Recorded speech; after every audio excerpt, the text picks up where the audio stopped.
Right. So today's episode, we've been traveling for a bit, and which leads quite nicely into what we want to talk about today, which is on regional marketing. So we're talking about different strategies, and there's a lot of, I think, assumption that you are operating in a single base with a singular target segment. But today we want to talk about expanding beyond wherever you are. It can be Singapore, Malaysia, Thailand, wherever you were. But I'll let Roger share where we've been to and what's interesting there. Yeah, so kind of give you guys a little bit of background, right? So the team went down to Singapore, and then we went back up to Bangkok in Thailand. So what happened was that just internally, we wanted to expand into those countries. So we started approaching some of our clients and visiting our clients, and also approach a bunch of different local partners to collaborate. So, and one thing that kind of like that I absolutely love about traveling, right, is the fact that you get to be exposed to different culture. Although like Singapore's right next door to us, I do find that the way they do things, they think, how they consume, how they perceive things will be different to a typical Malaysian. Yeah, right. Yeah, so, I think when going into a place like Bangkok where they speak completely different language, predominantly, what's surprising is the similarities too, right? As much as you can see the differences. What, the Asians? No, like the fact that the billboards kind of show the same thing. It's a similar industry. The messages, different creative for sure. But definitely similarities. And you still show the product. You still emphasize on price. You still put your product highlight, product feature, people, KOL, ambassadors into billboards and whatever that's observable. So that's something we want to talk about today. How different regions market and how to bring your product into new regions. So I think in terms of psychology of like consuming and buying, it's still very similar. I don't think it will change anywhere across the world. There's certain needs that people have based on how poor or rich they are or what situation they are in. So how they consume something is going to be roughly the same. Doesn't matter where you are. But how they get there is a different story. Whether or not they have the spending power, whether or not they're educated enough to do it, right? But if you talk about like if someone's educated, has the spending power, they want to look beautiful, where do they go and how do they get there, right?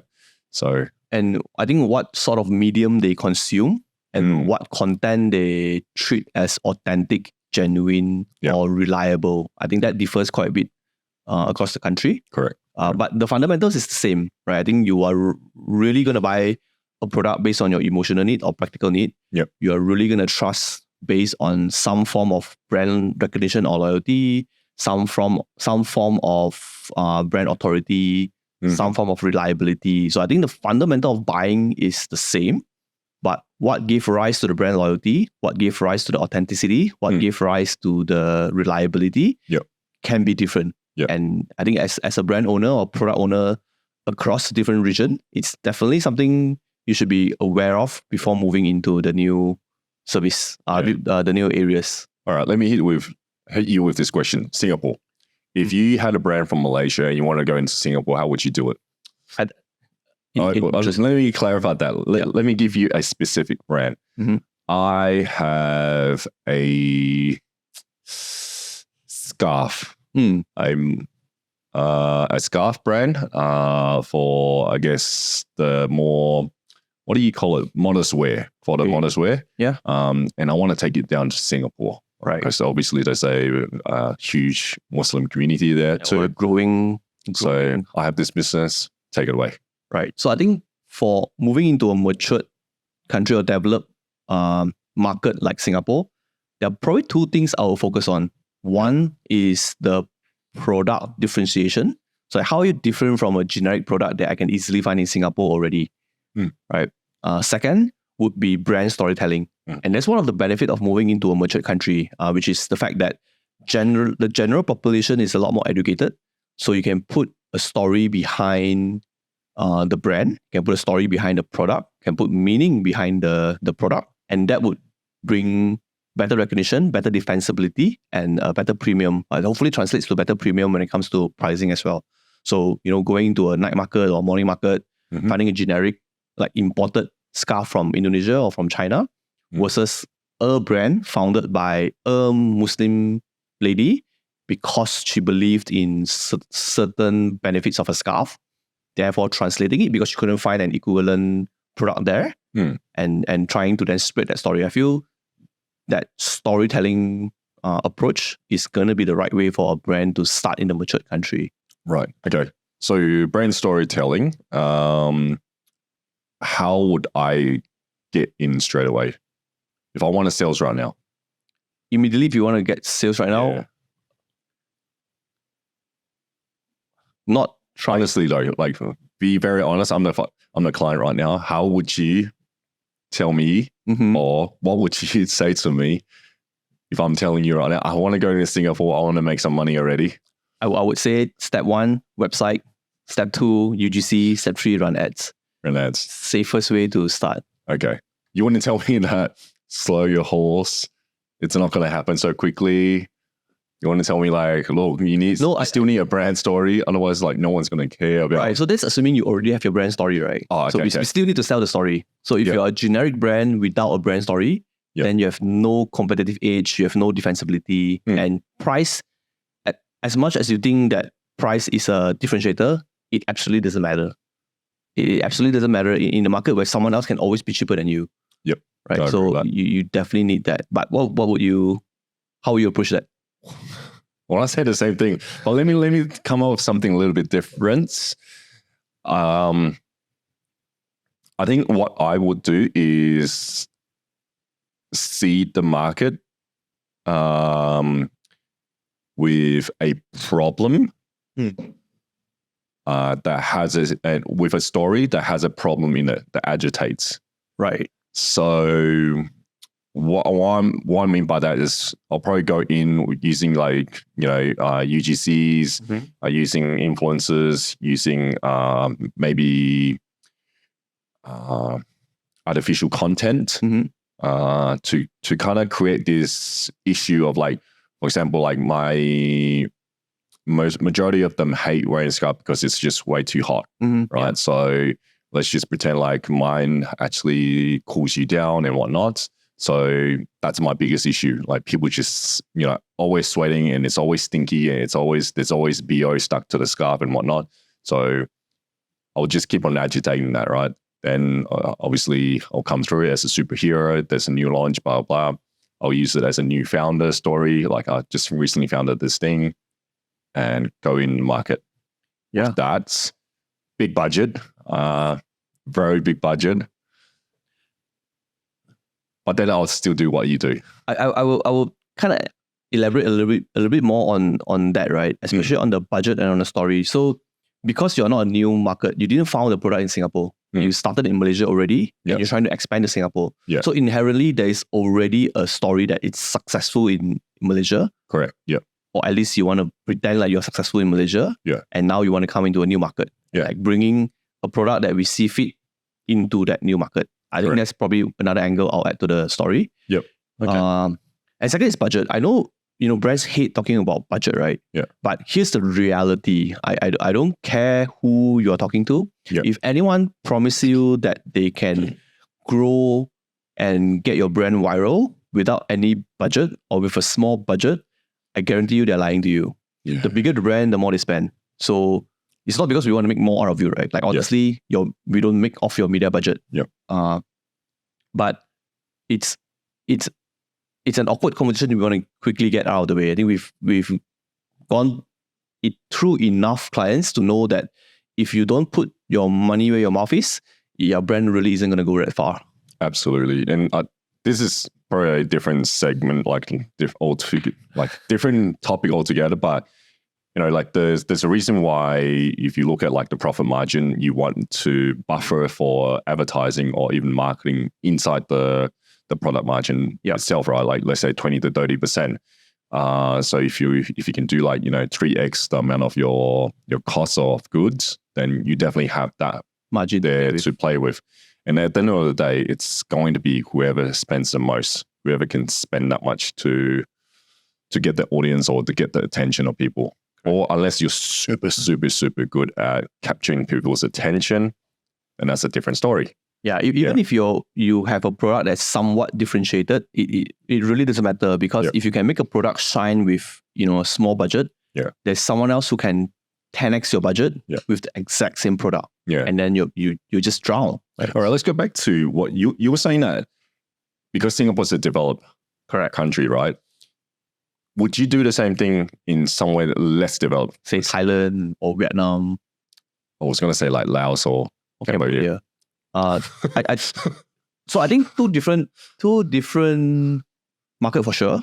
In Laos and Cambodia, social media penetration is still high. So there's still a need for a digital presence. But the content consumption is probably very different. So I'm going to probably go a lot stronger on UGC. Not so much on influencers or micro-influencers. I think I'll go really, really strong on organic or planted organic UGCs instead, to get more of the day-to-day people on the streets to vouch for that product, to try that product. And I'll probably put a bit more focus on distribution, because I don't think, I could be wrong, and if you're from Laos or Cambodia and I'm wrong, like, please do correct me.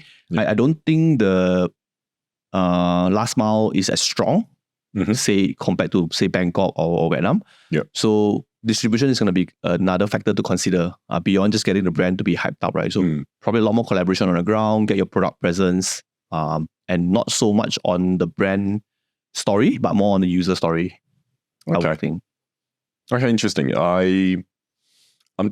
What I'm thinking of is thinking back to like childhood ads I've seen, like Sunsilk, Follow Me, that kind of stuff, right? Like it's all about a problem that is solved by the product, and they just keep on harping that problem solution. Right. Your teeth are yellow, darky or Charlie or whatever it's called. You need a silky hair, silky smooth hair, silky smooth hair, and just hammer it in. Correct.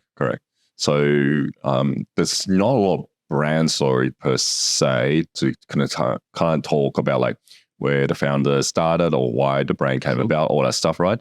So I think that's more to this market. Like if you're talking about like market sophistication, I think it's on level 1 or 2, where it's easier for you to just say what the product does and how it resolves the problem, and then just go from that point of view, and then just keep on harping it.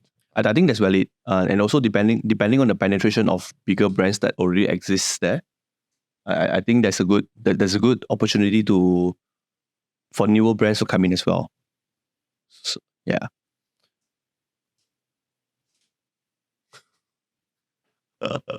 But what about, so Laos and Cambodia is obviously an entirely different market, but what about something a little bit more fast-paced, a little bit more matured, say Thailand, Vietnam? These are extremely fast-paced economy, right? Yeah. Look, Thailand is an interesting market. As someone that goes over there almost every month to visit, I would say it has its own unique quirks.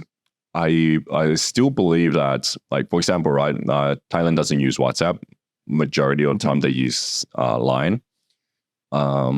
Their internet is already 5G compared to us. True. In Malaysia. It's like 5G by default, right? Correct. And in terms of like the serving, like the majority of market, it's quite centralized. To just Bangkok. Yeah. From what I can see, there's obviously like pockets where it's a lot bigger. Like let's use Pattaya, Chiang Mai. These are the hotspots for, right? And obviously, like over there, there's only really 2 languages. It's either English or predominantly Thai. Or Thai.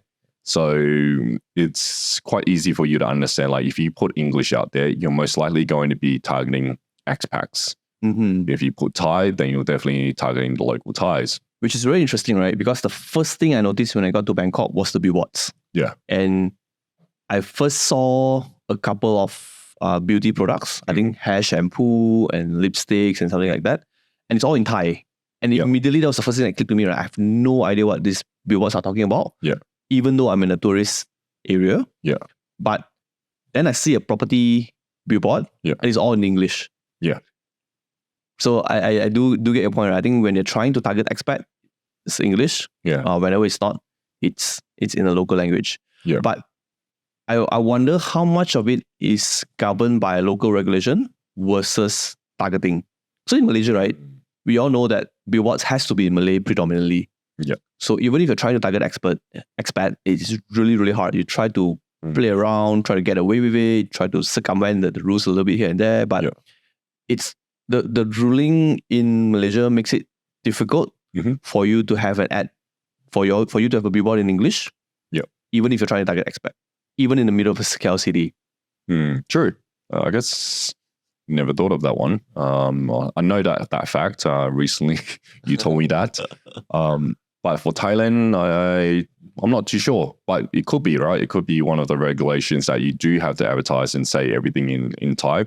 But even if that wasn't the case, I think for you, if you were to go into that market, I would definitely do 100% Thai. Yeah. The Thai penetration is, the English penetration is so low that you're almost always better off in Thai. In terms of like population, they're doubled Malaysia, I believe. So they're quite huge. So for you to try and only do English, it's going to be super, super hard. Compared to like Malaysia, I guess like, because we do come from, I guess our education system does include English.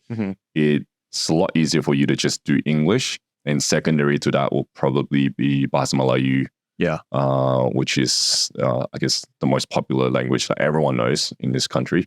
So it just depends on how you and who you're going to be advertising and which level of sophistication or whatnot you want to go for. For sure. I want to talk a little bit about content and creative though, because I feel that's one stark difference between Thai, Malaysia, Singapore. Yeah. And let's start with Thailand, right? They are the most matured, in my opinion at least, the most developed, most creative, most matured in the region. Yeah. And everybody is pushed to be more creative. Everybody is pushed to go further and further and further outside the box. I think we don't even know where the box is at this moment. It's just so far out there. Yeah. I'm not sure, when you were there, right? Did you feel like you were exposed to more ads than you were in? Just on like mobile and digital, or just anywhere? No, I don't get that feeling. I don't get the feeling that I'm always being advertised at. I see more interesting brands, not necessarily advertisement, right? So marijuana is legal there. I see a ton of creative marijuana shops. Yeah. Different names, different colors, design. Yeah. But I don't feel advertised at. Okay. I don't see as much. Do you? I kind of felt like maybe this is my own bias because I'm looking for it, but maybe I kind of found that I saw a lot more ads in different places, from something as small as just a piece of pillar with a sticker on top, all the way down to, like, let's just say me trying to get Wi-Fi, and I see and this is one thing I saw, right, compared to, I guess, like in Malaysia, if you're trying to get free Wi-Fi, the ad over here is extremely basic. It's just a static photo or right. Whereas the one in Thailand, it's so overly done. Like I saw one where I can't remember what, I think it was an insurance one where there's a giant that accidentally stepped on this car and this little person is like, why did you do this? And then luckily there's this other giant, which is the insurance company, coming along and saying, look, I got you, I will save you, blah, blah. Don't worry about it. These things happen. Right? Normal giants. Just based on a Wi-Fi ad, right? Yeah, it's just a Wi-Fi ad, right? So I think there's a lot more creative ads coming out of Thailand and just in general, I think it's so this is the fluctuation, right? If you were, I don't think we have the answers, but if you were to take a bet, because the market is so saturated with these overly done ads, do you think the next innovation is to go back to pure minimalistic simplicity, or it has to push even further to be even crazier? Which one do you think would would be the more likely trend? Oh, good question. If it was me, I'll go simple. But then again, I like simple shit. Right. So it could be personal bias. I'm with you on that point, right? I feel like people will continue to push the boundaries to be even crazier and even out there, even more out there. Yeah. I feel in that sea of craziness, maybe I would have dumb it all down and just put up a white billboard with a simple blue text in the middle and try to stand out. If I can't beat you at your game, right, I'm going to try and do the opposite. I mean, it could work, right? Because it's a contrast of the sea of overly done ads. Correct. So we're just talking about contrast yesterday about ads, right? So you're talking about like very colorful, you see like celebrities in these ads and whatnot. Then like all of a sudden you see a billboard with a small text there with one word or whatever, with massive negative space around it. You definitely will stand out. And I think if it was me, I'll pick the simple version of an ad, just because I want to stand out. Yeah, I absolutely agree. Only one way to find out. How? We'll find a client and convince them otherwise, right? So I know we're going to Thailand, but we have to go to Thailand though, right? Yeah. So I find a client in Thailand and then convince them to stand out. I think that will be a one value. Well, I think that's going to be a tough ask though. I mean, even over here in Malaysia, if you ask someone to go the opposite of the mass, right? Yeah. They're going to be like, no, everyone's doing this. Like, why? Okay, can you propose something different that everyone else is doing? Yeah. But how much of that creative do you think can cross border? Like, because Thailand is so creative, how much of that creative execution can translate to a Malaysian audience or to a Singaporean audience? I think from Malaysia to Singapore, might be easier. But I'm only saying this because based on what I see in terms of creatives, it's quite similar. I don't think it will work in Thailand, our stuff over here. Definitely not. I think we're going to get bashed by Malaysians, right? But I think Malaysia has the worst creative out of the three countries. Yeah. Even the best of our best is gonna be worse than the average, right? And just because Thailand has such a unique direction that to us, maybe to my eyes, it looks special, it looks different.